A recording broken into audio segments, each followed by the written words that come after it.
মালালা মাল পায় আল্লাহর থেকে দূরে সরা গেছে, পদালা পদ পায় আল্লাহর থেকে সরা গেছে, আধিপত্যওয়ালা আধিপত্য পায় আল্লাহ থেকে দূরে সরা গেছে। বিসিএস ক্যাডার হইতে দেরি, আল্লাহ ভুলতে দেরি করে নাই, অথচ তাকে ব্রেন দিছে আল্লাহ। যুবক যৌবন পাইতে দেরি, আল্লাহ ভুলতে দেরি করে নাই। যুবতী যৌবন পাইতে দেরি, আল্লাহকে ভুলতে দেরি করে নাই। আল্লাহ বলে উচিত ছিল আমার কদমে থাকা, যে আল্লাহ কি দিছি ওকে। হায় যুবক, কখনো ভাবো না মনে হয়, ঠিক না? বাব্বা কোত্থেকে ভাবতা তোমাকে যদি আল্লাহ কুস্তর চামড়ার এরকম আবরণ না দিত, যদি না দিত আল্লাহ, তো দুনিয়ার কেউ তার ওড়না পেঁচায়া গলায় ফাঁস নিত না। আল্লাহ গোস্তের আর চামড়ার আবরণ তোমাকে এমন দিছে যে অনেক জন ওড়না গলায় পেঁচায়া ঝুলা যেতে চায়, আর তুমিও দেখা বিষের বোতল ডগডগ ডগডগায় গিলতে চাও।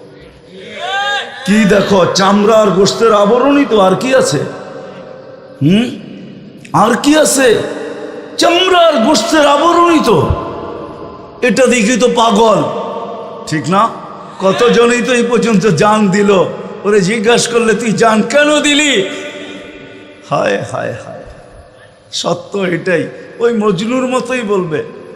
কেউ নাকি মজনুকে বলছিল, লাইলি তো কালো, তুই কি দেখা পাগল হইছিস?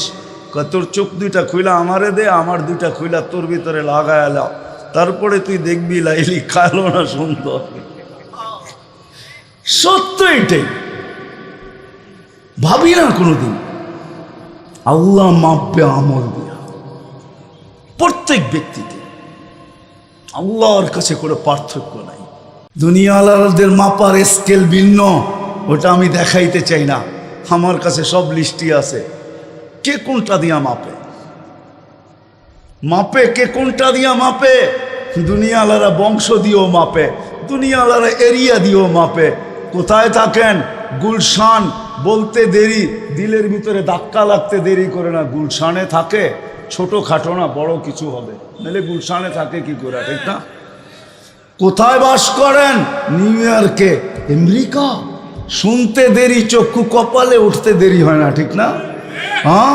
কোথায় থাকেন? অস্ট্রেলিয়া। কোথায় থাকেন? ইউরোপ। উন্নত বিশ্বে থাকে, ঠিক না? দুনিয়ার মাপার মাপকাঠি হাজারো আছে, আমি অস্বীকার করি না, এটা হইতে পারে। কিন্তু আল্লাহর কাছে মাপার মাপকাঠি একটাই, সেটা হলো আমল। আমল দিয়া মাপবে।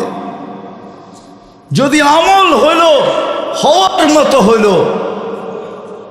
দাঙ্গার মানুষ যদি আমল হওয়ার মতো হইল, তাহলে বেলালের বাড়ি এখনো দেখলে চোখে পানি আসে। যদি বলেন প্রমাণ, আমি নিজে প্রমাণ, নিজে। আমি 6 বার বেলাল রাদিয়াল্লাহু তাআলা আনহু বাড়ি দেখছি। আমি ইথিওপিয়া 6 বার গেছি, 6 বার আমার চোখে পানি আসছে। পানি, বাদ ভাঙ্গা পানি, ভিতরে চিৎকার আসছে, বেলাল তুমি কোথায়, আমি কোথায়? বেলাল তুমি কোথায়, দুনিয়া কোথায়? আজকেও তো তোমার দেশের মানুষগুলা দেখলে পছন্দ হয় না। 80% মানুষ দেখলে পছন্দ হবে না, না রং, না ঢং, না ডিজাইন, না কালার, কোনো দিক দিয়ে পছন্দ হবে না। আমি 6 বার রাবেয়ার বাড়ি দেখছি, 6 বারই আমার চোখে পানি আসছে। দুনিয়ায় যত জায়গা আছে কোরআন হাদিসের কিতাবে পাওয়া যায়, আলহামদুলিল্লাহ সুম্মা আলহামদুলিল্লাহ, অহংকার করতেছি না, বেশিরভাগ আমার দেখা শেষ। হাতের করে গণা হয়তো কিছু বাকি আছে, বাকি আল্লাহ আমাকে দেখায় দিছেন, আমি চোখে দেখা বলতেছি। সত্য এটাই, আল্লাহ মাপবে আমল, আমলের পাল্লা দিয়া, আর কোনো পাল্লা না। আল্লাহ আমলের পাল্লা দিয়া মাপবেন বিদায় বেলালের বাড়ি দেখলে চোখে পানি আসে। ফেরাউনের কিতদাসীর কবরে গেলে মউত পর্যন্ত আর কোনোদিন পারফিউম লাগানোর বিলের ভিতরে আকাঙ্ক্ষাও আসবে না, ইচ্ছাও হবে না। রব্বে কাবার কসম, আমি চোখে দেখা বলতেছি। আমি চিনি ওই কবর, আমি নিজে গেছি, চিনি। ওই দিন থেকে আমার জীবন থেকে সুঘ্রাণ চলে গেছে। এখন আর সুঘ্রাণ লাগানোর আকাঙ্ক্ষাও আসে না। কেননা লাগাইলে ওই ঘ্রাণ নাকে আসে, আর সে চিৎকার দিয়ে মনে হয় যেন বলতে থাকে ওই ঘ্রাণ নাকে লাগার পরে আবার ঘ্রাণ লাগাস তো লাগাস কি করে, সুঘ্রাণ শরীরে মাখিস তো মাখিস কি করে। যেই সুঘ্রাণকে আল্লাহ রসুল বলছে ইন্নী আজিদু রিহা জান্নাহ হা হুনা, জিবরিল আমি এইখানে সুঘ্রাণ পাইতেছি জান্নাতের। বলছে জান্নাতের সুঘ্রাণ না, ফিরআউনের বাড়ির কৃতদাসী মাস্টার কবরের সুঘ্রাণ। ওই কবর এখনো রাখা আছে। কয়জনের নাম নিব আমি? আল্লাহ মাপবে আমল দিয়ে। যুবক তোমাকেও মাপবে আমল দিয়ে। যদি আমলওয়ালা হইতে পারি তাহলে আজকেও যুবক হইতে পারে। আমি একটা হাদিস দিতেছি, আজকেও যুবক হইতে পারে। ওই হাদিস সত্যায়িত হবে যুবকের উপরে। লাউলা শাবাবা খুশা, আল্লাহ বলেন ওই যুবকরা যদি জমিনে না থাকতো, যারা আল্লাহর ভয়ে আল্লাহর রসুলের ভয়ে নিজেকে লজ্জাপতির মতো গুটায় নিছে, ওরা যদি জমিনে না থাকতো, লাজালতুস সামা হাদিদা, আকাশ বহুত আগে লোহার, ওয়াল আরদা সাফসাফা, জমিন বহুত আগে তামার, ওয়াল আরদা রামাদা, মাটিগুলা বহুত আগে বালু, ওমা আনজালতু মিনাস সামাই কাতরা, আকাশ থেকে একটা বৃষ্টির ফোঁটা না, ওমা আম্বাততু মিনাল আরদি হাব্বা, জমিন থেকে শস্যের একটা দানা না, বাল আনজালতু আলাইহিমুল আযাবা সাব্বা, একের পর এক আযাব দিয়ে সবাইকে ধ্বংস করে দিতাম। কেননা আমি যাকে যা দিছি পাওয়ার পরে আমার থেকে দূরে সরছে, কাছে আসে না। ফল তো হয়েছে কিন্তু ডাল ঝোঁকে নাই। মালালা মাল পায় আল্লাহর থেকে দূরে সরে গেছে, পদালা পদ পায় আল্লাহর থেকে সরে গেছে, আধিপত্যওয়ালা আধিপত্য পায় আল্লাহ থেকে দূরে সরে গেছে। বিসিএস ক্যাডার হইতে দেরি, আল্লাহ ভুলতে দেরি করে নাই। অথচ তাকে ব্রেন দিছে আল্লাহ। যুবক যৌবন পাইতে দেরি, আল্লাহ ভুলতে দেরি করে নাই। যুবতী যৌবন পাইতে দেরি, আল্লাহকে বলতে দেরি করে নাই। আল্লাহ বলে উচিত ছিল আমার কদমে থাকা, যে আল্লাহ কি দিছি ওকে। হায় যুবক, কখনো ভাবো না মনে হয়, ঠিক না? বাব্বা কোত্থেকে ভাবতা তোমাকে যদি আল্লাহ কুস্তর চামড়ার এরকম আবরণ না দিত, যদি না দিত আল্লাহ, তো দুনিয়ার কেউ তার ওড়না পেঁচায়া গলায় ফাঁস নিত না। আল্লাহ গোস্তের আর চামড়ার আবরণ তোমাকে এমন দিছে যে অনেক জন ওড়না গলায় পেঁচায় ঝুলা যেতে চায়, আর তুমিও দেখা বিষের বোতল ডগডগ ডগডগায় গিলতে চাও। কি দেখো, চামড়া আর গোস্তের আবরণই তো, আর কি আছে? আর কি আছে? চামড়া আর গোস্তের আবরণই তো। এটা দেখি তো পাগল, ঠিক না? কতজনই তো এই পর্যন্ত জান দিল। ওরে জিজ্ঞাসা করলে তুই জান কেন দিলি? হায় হায় হায়, সত্য এটাই। ওই মজনুর মতোই বলবে। কেউ নাকি মজনুকে বলছিল, লাইলি তো কালো, তুই কি দেখা পাগল হইছিস? তোর চোখ দুইটা খুইলা আমারে দে, আমার দুইটা খুইলা তোর ভিতরে লাগায় লাও, তারপরে তুই দেখবি লাইলি কালো না সুন্দর। সত্য এটাই। ভাবি না কোনোদিন আল্লাহ মাপবে আমল দিয়া প্রত্যেক ব্যক্তিকে। আল্লাহর কাছে কোনো পার্থক্য নাই। যদি তা না হইতো তাহলে আবু তালেবও জান্নাতে যেত। আপনি জানেন না আবু তালেব কার চাচা? আমরা তো নবীও চিনি না। আবু তালেব কার চাচা আপনি জানেন না? কার চাচা? হ্যাঁ, আরে নবীজির নাম কি? নাম বলেন, নাম মোহাম্মদুর হ্যাঁ মোহাম্মদুর রসুল্লাহ আহমদে মুজতাবা। নাম সত্য বলেন, নাইলে আবার আহমদের আগে কিন্তু আবার আরেকটা লাগায় দিবেন, ভুল করবেন। তাইলে নাম নবীজির চাচা। চিনেন নবীজিকে? হায় হায় হায়, রব্বে কাবার কসম, এই উম্মত যা পাইছে নবীজির কারণে পাইছে, নাহলে কিচ্ছু পাওয়ার যোগ্য ছিলাম না। কিচ্ছু পাওয়ার যোগ্য ছিলাম না আমরা। যা পাইছি নবীজির কারণে পাইছি, যা পাবো নবীজির কারণে পাবো। আমাদের কারণে আমরা কিচ্ছু পাই নাই, আর কিচ্ছু পাবো না। আপনারা তো ওয়াজ মাহফিল দিছেন, এই জন্য আমি শুরু ওইখান থেকে করি নাই। কেননা বাংলাদেশের স্বভাবই হলো যেখানে যান ওয়াজ মাহফিল। যেখানে যান তফসির মাহফিল, এক জায়গায়ও পাওয়া যায় না শানে রিসালাত, সিরাতুন নবী, শানে সাহাবা, শানে ওলামা। এখন ও জাতি এগুলো চিনিই না, খালি বুঝে ওয়াজ। আর আমার কাছে তো সুর নাই, ওয়াজ হবে তো হবে কোত্থেকা? ওয়াজের লেগে তো সুর লাগে, আমার তো সুরই নাই, ওয়াজ কোত্থেকে হবে? নবী তো চিনি না আমরা, নবীকে ছাড় যা পাইছি আমরা সব নবীর কারণে পাইছি, যা পাবো নবীর কারণে পাবো। আপনি কি পাবেন আপনি জানেন না, কি পাইছেন এটাও তো জানি না, কি পাইছি এটাও তো জানি না। কোনো উম্মত নাই নামাজ পাইছে এক ওয়াক্তের জায়গায় 2 ওয়াক্তের সওয়াব পাইছে, ওলামা আমাকে বইলা দেখা। আমরা 5 ওয়াক্ত পড়ি, 50 ওয়াক্তের সওয়াব পাই, শুধু আমাদের নবীজির কারণে। ছিল 50 ওয়াক্ত, বলছে আপনি না আদর করেন উম্মতকে, ভালোবাসেন, এত খাটাইবেন কি কইরা? ভালোবাসার পাত্রকে তো মানুষ খাটায় না। আমার নবীজি মনে হয় আল্লাহকে এই যুক্তি দিছেন যে আপনি তো আমার মন বলে, কিতাবি কথা না, আমার মন বলে, এটা নিয়ে আবার কেউ লেখালেখি করেন না। আমার মন বলে আপনি না উম্মতকে ভালোবাসেন, আমার উম্মতকে তো ভালোবাসার পাত্রকে তো বেশি খাটানো হয় না। আমার উম্মত একদিনে 50 ওয়াক্ত খাটবে, এটা আপনি কি করে সইবেন? আপনি না ভালোবাসেন, তো আল্লাহ বলে বন্ধু কমায়া দিলাম। কমাইতে কমাইতে 5 আইনা দিছে, বলছে কমায়া তো দিলেন, সওয়াব কি কমায়া দিবেন? তাহলে ভালোবাসার পরিচয় রইল কোত্থেকা যে সওয়াবও কমায়া দিবেন? বলছে বন্ধু পরিশ্রম কমায়া দিছি, সওয়াব কমাবো না, পড়বে 5, সওয়াব দিব 50। সুবহানাল্লাহ পড়ে পড়েন, এটাও ভুল, এটাও 50 5 ওয়াক্তের সওয়াব 50 ওয়াক্ত, এটাও কি কি ভুল? জিজ্ঞেস করেন, আমি দলিল দিতেছি। এটাও ভুল, এটাও কম। আল্লাহ মনে হয় ভাবছেন 50 দিলাম, এটা বুঝি কম দিলাম, তাইলে ভালোবাসা বেশি যে ভালোবাসি এটার প্রকাশ পাইল না। তো বন্ধুকে বইলা দিছে, বন্ধু আপনি বইলা দেন জামাতের সাথে পড়লে আরো 27 গুণ বাড়ায় দিবেন। সত্য তো? কি হাদিস ঠিক আছে? হ্যাঁ, তাহলে কয় গুণ হইল? হ্যাঁ, আরে না, 10 গুণ তো আগে আছে, আরো 27 গুণ, তো কত হইল? হ্যাঁ, 270 গুণ। 200 কার কারণে পাইছেন? নবীর কারণে পাইছেন।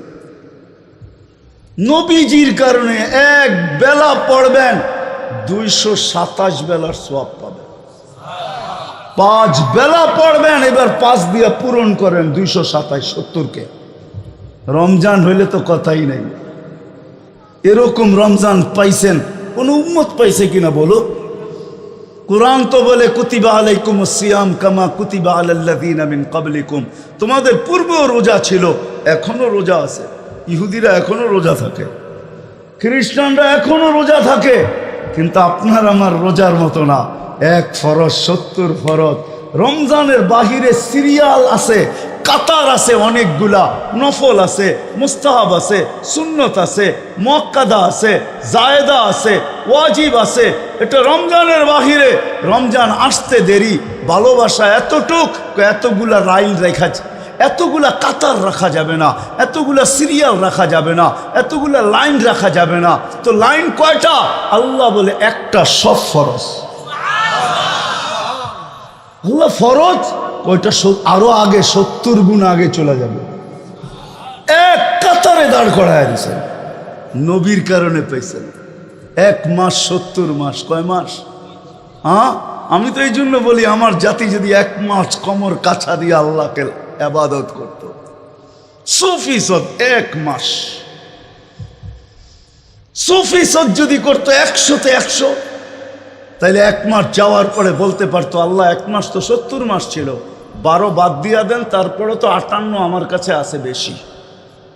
কি 58 বেশি আছে না নাই? 1 মাস কয় মাস? হ্যাঁ, আমার জাতি তো 1 মাসও কোমর কাছে ইবাদত করে নাই। এইখানেও তো পাওয়া যাবে রমজানে পুরা রমজান রোজা রাখ, নামাজ পড়ে নাই, 5-6 দিন পড়ছে আর পড়ে নাই। 1 মাস যদি পুরা পড়তো, 70 মাস দিয়েও আল্লাহ মনে হয় কম দিছেন, আবার নিজেই বাড়ায়া দিছেন।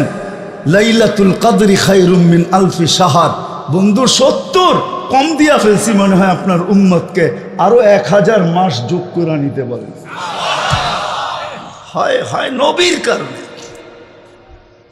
আল্লাহ যদি আমলের পাল্লা ছাড়া অন্য কিছু দিয়ে মাপতেন, তাহলে যেই নবীর হাতের ছোঁয়া পাইলে দুনিয়ার আগুন সুতা জ্বালানোর ক্ষমতা রাখে না, সুতা জ্বালানোর। আনাস ইবনে মালিক রাদিয়াল্লাহু তাআলা আনহুর দস্তরখানে আল্লাহর রাসূল খাওয়ার পরে হাত মুছছিলেন, উনি উনার জীবনভর কোনোদিন ওই দস্তরখানকে পানি দিয়া পরিষ্কার করেন না, আগুন দিয়া করতেন। ময়লা খায়া ফেলতো আগুন, উনি বাহির করে ঝাড়া দিতেন, ফকফকে হয়ে যেত, একটা সুতা পড়ানোর ক্ষমতা ছিল না। সবাই জিজ্ঞাসা করছে, আনাস এই জাদু কোত্থেকে শিখলে? বলছে এটা জাদু না, এটা মুহাম্মদুর রাসূলুল্লাহর হাতের ছোঁয়া। অথচ আল্লাহর রাসূল আবু তালেবকে নিজের হাতে কবরে নামাইছে, চাচাকে নামায় একটা চিৎকার দিছেন, আম্মি আম্মি মা তারাক্তালি সাবিলা। চাচা, আমার জন্য কোনো রাস্তা রাখলেন না। যদি রাস্তা রাখতেন তো আমার হাতের ছোঁয়াই আপনার জন্য যথেষ্ট ছিল। যদি রাস্তা রাখতেন আমার হাতের ছোঁয়াই যথেষ্ট ছিল। নবীর পিঠের ছোঁয়া পাইছিল খেজুর গাছ। হায়, মেম্বরে পা রাখতে দেরি, খেজুর গাছের চিৎকার বাহির হইতে দেরি হয় নাই। বাচ্চার কি কাঁদে, এর চেয়ে বড় চিৎকার দিয়া কাঁদতেছিল। আল্লাহর রাসূল বলতেছিল, ওকে আমি মেম্বরে পা দেওয়ার কারণে ও আমার পিঠের ছোঁয়া পাইতেছিল, ধন্য হইতেছিল। ও পিঠের ছোঁয়া না পাওয়ার কারণে ও ভাবছে আমি বুঝি ধন্য হওয়ার থেকে হারায়া গেলাম, এই জন্য কাঁদতেছে। তো সান্ত্বনা দিছেন, তোকে জান্নাতে নিয়ে যাব, তুই খেজুর দিবি, আমি মজা করে খাবো, তোর সাথে ওয়াদা করলাম, কাঁদিস না। যার পিঠের ছোঁয়া পাইলে আবু তালেবকে আল্লাহ মাপতেন না। না না, রব্বে কাবার কসম, দুনিয়ায় মাপার ফিতা হাজারো আছে, স্কেল হাজারো আছে, সিস্টেম হাজারো আছে, আমি মানি। কিন্তু আল্লাহর কাছে যিনি আমাদেরকে অস্তিত্ব দিছেন, আবার যার কাছে চলে যেতে হবে, ওনার কাছে মাপার স্কেল একটাই, উনি আমল দিয়া মাপবে না, বংশ দিয়া মাপবে না, সোসাইটি দিয়া মাপবে। যদি বংশ দিয়া মাপতেন, হায় হায় হায় হায়, তাইলে কুরাইশি একজনেরও জাহান্নামে যাওয়ার সুযোগ ছিল না। আরে কুরাইশি বাদেই দিলাম, হাশেমি একজনও জাহান্নামে যাওয়ার সুযোগ ছিল না। যদি সোসাইটি দিয়া মাপতেন, তাইলে আবু জাহেলেরও জাহান্নামে যাওয়ার সুযোগ ছিল না। কেননা আবু জাহেলের বাড়িটা এখনো হাজিরা হজে গেলে, উমরায় গেলে সবাই দেখা আসে আবু জাহেলের বাড়িটা কোথায় এখনো রাখা। যদিও এটা বাথরুমে রূপান্তরিত হয়েছে, পেশাব না এলো না আসলেও, যুবক হোক আর বৃদ্ধ হোক, যখন শুনে এটা আবু জাহেলের বাড়ি ছিল, তো বৃদ্ধ বহুত দূর থেকে লুঙ্গি উঠাইতে উঠাইতে যায়, আর বলে, যদি জিজ্ঞাসা করে এত তাড়াতাড়ি এখন না পেশাব করে আসলেন, তো তুমি যেটা দেখাইছো এক ফোঁটা কপালে না দিয়া আসলে মনটা ঠান্ডা হবে না, আমি কমসে কম এক ফোঁটা কপালে দিয়া যেতে চাই। ওর বাড়িটা আল্লাহর ঘরের সাথে লাগানো। এগুলো অ্যানালাইসিসের জন্য আল্লাহ রাখছেন, বুঝানোর জন্য। আসেন, আমল দিয়ে আমাদের জিন্দিগি আল্লাহ আমাদেরকে আল্লাহ তুলবেন, মাপবেন, মূল্যায়ন করবেন। ফেরাউনের কৃতদাসীকে আল্লাহ এখনো মূল্যায়ন করতেছেন। কিয়ামতের সকাল পর্যন্ত সুগ্রাণ বাহির হবে। অ্যাড্রেস নিয়ে যান, ডেলি হাজারো মানুষ যায়, আপনিও যেতে পারবেন, কোনো অসুবিধা নেই। হাজারো মানুষ যে ওই কবরে ঢোকে আর গ্রাণ নিয়ে বাহির হয়ে চলে আসে, আপনিও পারবেন। ফেরাউনের স্ত্রী এখনো জান্নাতে, অলিমা হয়তো আমরা খাওয়ার সুযোগ পাবো ইনশাআল্লাহ। আমাদের নবীজির সাথে যখন আল্লাহ বিয়া পড়াবে তিনজনের, তো কিছু না কিছু তো খাওয়াবে। খেজুর ছিটাইলেও তো ছিটাবে না, ছিটাবে না? কি কোন হুজুর? হ্যাঁ, বিয়ার সুন্নত তো কমসে কম খেজুর ছিটানো। তিনজনের বিয়ে তো আল্লাহ পড়াবে আমাদের নবীজির সাথে। ইমরাতু ফিরআউন, উম্মা ঈসা মারিয়াম, আর উখতা মুসা কুলসুম। মুসা আলাইহিস সালামের বোন কুলসুম, ঈসা আলাইহিস সালামের আম্মা মারিয়াম আলাইহিস সালাম, আর ফেরাউনের স্ত্রী আসিয়া। এই তিনজনের বিয়ে হবে ইনশাআল্লাহ জান্নাতে আমাদের নবীজির সাথে। তিনজন আমাদের নবীজির স্ত্রী হবে, আর আমরাও তো ইনশাআল্লাহ জান্নাতে থাকবো। আল্লাহ কিছু খাওয়াক আর না খাওয়াক, সুন্নত হিসাবে তো খেজুর দিবে। ওই খেজুরের মজাই অন্যরকম হবে, ঠিক না? হ্যাঁ, আরে না না, কি খেজুর? হ্যাঁ, ঈসা আলাইহিস সালামের বিয়ে আল্লাহ পড়াবেন, আর 1000 দিন জান্নাতীদেরকে ওলিমা খাওয়াবে। যদি ঈসা আলাইহিস সালামেরটা 1000 দিন খাওয়ায়, তো আমাদের নবীজিরটা 1000 বৎসর খাওয়াবে। এই জন্যই একটু 60-70 বৎসর, বেশি না, পরিশ্রম বেশি না। ওলামা মানবে না আমার কথা। আমি তো বলি এই উম্মতকে আল্লাহ দুনিয়ায় পাঠাইতে চান নাই, আমাদেরকে নির্বাচিত করার পরে, বাছাই করার পরে, আমরা কিন্তু বাছাইকৃত, হুয়াজ তাবাকুম, আল্লাহ আমাদেরকে বাছাই করছেন উম্মতে মুহাম্মদী হওয়ার জন্য। আল্লাহ বাছাই করার পরে জান্নাতে পাঠায়া দেওয়া দরকার ছিল, কিন্তু আল্লাহ আমাদেরকে দুনিয়ায় পাঠাইছেন কিয়ামতের দিন যেন কেউ আঙ্গুল না উঠাইতে পারে। কান্না সুহাদা আলান নাস, কিয়ামতের দিন আমরা সমস্ত উম্মতের উপরে আল্লাহর পক্ষে সাক্ষী হিসাবে আল্লাহর পাশে স্টেজে দাঁড়াবো। ওই দিন যেন কেউ না বলতে পারে এরা তো দুনিয়াই দেখে নেয়, এরা সাক্ষী দিবে তো দিবে কি করে, এরা কি করে সাক্ষী দিবে। এই জন্য আল্লাহ ছোট একটা জীবন দিয়ে আমাদেরকে পাঠাইছেন 60-70 বৎসর। আবার ওইটার থেকেও 2 পর্বে আল্লাহ মাফ করে দিয়েছেন। 2 পর্বে, প্রথম পর্ব হলো যতক্ষণ পর্যন্ত প্রাপ্ত বয়স্ক না হয়, এই 15 বৎসর কারো হিসাবের ভিতরে আসবে না, কারো বিরুদ্ধে যাবে না, মাপ, মাসুম, নিষ্পাপ। এটা হলো প্রথম পর্ব মাপের। দ্বিতীয় পর্ব, আমরা 24 ঘন্টা যতক্ষণ ঘুমায় থাকি, কলম উঠায় ফেরেশতা বসা থাকে, রুফিয়াল কলম আনিন নাইম হাত্তা ইয়াস্তাইকিদ, যতক্ষণ পর্যন্ত ঘুমের থেকে না উঠবে কলম আমার বিরুদ্ধে কিচ্ছু লিখবে না, পক্ষে লিখতে পারে। 2 পর্বে আল্লাহ আমাদেরকে মাফ করে দিয়েছেন, আর রইল তো রইল কতটুকু। এই জন্যই আমি বলি আল্লাহ অল্প সময়ের জন্য পাঠাইছেন, শুধু প্রমাণ দাঁড় করানোর জন্য। যদি কেউ আঙ্গুল উঠায় এরা সাক্ষী হলো কি করা, এরা তো দুনিয়াই দেখে নাই, আল্লাহ পা উঠায় দিয়ে দেখায় দিবে, দেখ এখনো পায়ের নিচে দুনিয়ার মাটি লাগানো আছে, এরা দুনিয়া দেখা আসছে, পাড়ায় আসছে দুনিয়া। এই জন্য আমাদেরকে দুনিয়ায় পাঠাইছেন, নাহলে এই উম্মতকে পাঠাইতেন না। আবার কখনো প্রোগ্রাম করেন ওরকম শোনা যাব না। আজকে যতটুকু শুনাইলাম, আসেন। আর আমলের ভিতরে সবচেয়ে বড় আমল, আমি এটা বলবো না অন্যের মতো, মাতৃকোলেই তো ইমান নিয়ে আসছে। মুসলমানের ঘরে আল্লাহ অস্তিত্ব দিছেন, আসতে দেরি, আজান একামত কানে আসতে দেরি হয় নাই। ইমান আল্লাহ দিয়েই পাঠাইছেন, ইমান আমাদের ভিতরে আছে। আমি স্বীকার করি, চাই সেটা অল্পই হোক, মোমবাতির মতো নিবু নিবু হোক, আমি বিশ্বাস প্রত্যেক মুসলমানের দিলের ভিতরে ইমান আছে। ইমানের পরে সবচেয়ে বড় আমল যেটা, সেটা হলো 5 ওয়াক্ত নামাজ। আজকের থেকে যদি আমরা অঙ্গীকার করি যে আজকের থেকে কোনো অবস্থায় যেখানে থাকি ওইখানেই দাঁড়ায় যাব, ফ্যাক্টরিতে আসি তো ফ্যাক্টরি, দোকানে আসি তো দোকান, হাটে আসি তো হাটে, বাজারে আসি তো বাজারে, রোডে আসি তো রোডে। আর বাংলাদেশের মতো দুনিয়াতে কোনো দেশ নাই যেখানে কদমে কদমে মসজিদ।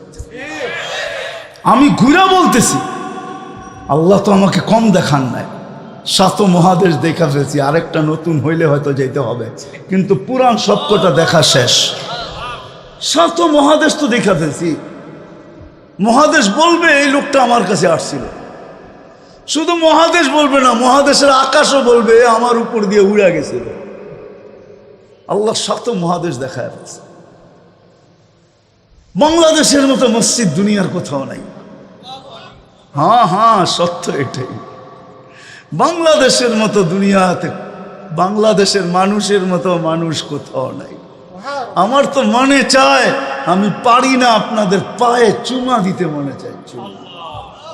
দুনিয়া ঘুরার পরে, এর আগে না, ওলামা আমাকে কি বলবে না না বলবে আমি জানি না, এরকম আশেক আল্লাহর দুনিয়ার কোথাও আমি পাই নাই। কোনো সামিয়ানা নাই, নিচে শুধু চাটাই পর্যন্ত নাই, মাটিতে লেপটি পাইতা বৈশা আল্লাহ আল্লাহর রসুলের কথা এতক্ষণ শোনে, দীর্ঘ রাত পর্যন্ত শোনে, ফজর পর্যন্ত শোনে, সারা রাত্র শোনে। এরকম দুনিয়ার কোনো দেশ পাই নাই আমি। এশারের পরে আধা ঘন্টা কাউকে বসানো যায় না। আমাকে বুঝাইতে হবে না, আমি দুনিয়া ঘুরা বলতেছি, মিডিয়া দেখা বলতেছি না, আমি তো চোখে দেখা বলতেছি। আল্লাহ আমাকে নিয়ে গেছেন, কম তো দেখি নাই দুনিয়া, তাহাদিসে নেয়ামত বলতেছি। 99টা দেখা শেষ, কালতে 1 রান বাকি সেঞ্চুরি হওয়ার জন্য। দোয়া করেন কখনো সুযোগ হইলে ওই রান পিটায় আনি বলে ইনশাআল্লাহ। আবার হইতে পারে এক বলে 6 রানও হইতে পারে, আছে আমাদের সিস্টেম আছে। 1 সফরে 5টাও হইতে পারে। 2008-এ 1 সফরে আমার 25 দেশ হয়েছে, এন্টার ইউরোপ আমি সফর করছি 2008। এরকমও তো হইতে পারে। দোয়া করেন, বাংলাদেশের মানুষের মতো ভালো মানুষ আমি দুনিয়ার কোথাও পাই রে। এই জন্য বলতেছি, আমার মনে চায় আপনাদের পায়ে চুমা দিই। এরকম আশেক আমি কোথাও পাই না। আল্লাহ রসুলের কথা শুনে এরকম কোথাও পাই না। আমার মনে হয় এই জন্যই আমাদের দেশটা বেঁচে আছে। দুনিয়া যতই বিপর্যয়ের কথা বলুক না বাংলাদেশ নিয়ে, আমার বিশ্বাস এই বাংলাদেশের পরিধিটা ওই দেওয়াল যেটাকে কখনো ব্যথ করা যায় না। বল দেওয়ালে মারলে যেরকম পিছে রিপিট হয়, কোনো বিপর্যয় এই দেশের সীমানার ভিতরে ঢুকলে এটা হয়তো রিপিট হবে, নাইলে ডাইনে বামে যাবে। আমার বিশ্বাস, আমার কাছে প্রমাণ আছে, প্রমাণ দিয়া বলবো। কোরআন হাদিসের না, বাস্তব প্রমাণ দিয়া বলবো। আমাদেরকে এর আগে 2013-তে 31st নাইটের পরের দিন 7.8 ভূমিকম্প ঢাকায় আসছে, কিচ্ছু হয়নি। কি মনে আছে? কিছু হয়েছে? কিচ্ছু হয় নাই। একজন মারা গেছে ভুলে। হ্যাঁ, মনে হয় বোঝেন নাই, ও নিজে নিজে জানলা দিয়ে লাফ দিয়ে মরছে। ও ভুলে মারা গেছে, কিচ্ছু হয় নাই। যদি গ্রিনিশ বুকে নাম লেখাইতে হয় তাহলে এটা লেখানো যায় যে 7.8 ভূমিকম্প আসলো, কিচ্ছু হইল না।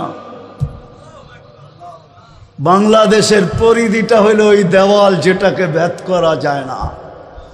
হ্যাঁ, বুলবুল নিয়ে আসছিল মহা বিপদ সংকেত, ঠিক না? কি মানে কিয়ামত। আবহাওয়াবিদদের কাছে 10-এর উপরে কোনো নাম্বার নাই, কিন্তু জিজ্ঞাসা করেন, লাস্ট নাম্বার 10। ওটা বুলবুলের সময় ছিল। আপনি তো ডাঙ্গায় ছিলেন, আমি তো যেখান দিয়ে বুলবুল ঢুকছে ওইখানে ছিলাম। ওই রাত্রে আমি পাথরঘাটা ছিলাম। আমি সারা রাত্র বুলবুল দেখতেছিলাম, পর কত লম্বা, লেজ কত লম্বা। আমি সকালে ঢাকা আসছি এখান থেকে গাড়ি নিয়ে, পাথরঘাটার থেকে, বামনার থেকে আসছি আমি সকালবেলা গাড়ি নিয়ে বাহির হয়েছি। সারা রাস্তায় দেখছি কিছু কলা গাছ পড়া আছে, আর কিচ্ছু হয় না। বাংলাদেশের পরিধি ওই দেওয়াল, কোনো বিপর্যয় এটাকে ভেদ করতে পারবে না ইনশাআল্লাহ। বিদায় শেষ কথা আপনাদের কাছে, আসেন আল্লাহ পাল্লা দিয়া মাপবে আমলের। আর আমলের ভিতরে সবচেয়ে বড় জিনিস সেটা 5 ওয়াক্ত নামাজ পড়বো, পাক্কা ওয়াদা, কোনো অবস্থায় ছাড়বো না। আল্লাহ আমাদেরকে আমল করার তৌফিক দান করেন। কেউ চলে যাইব না, কিন্তু আমা আলাইনা ইল্লাল বালাগ।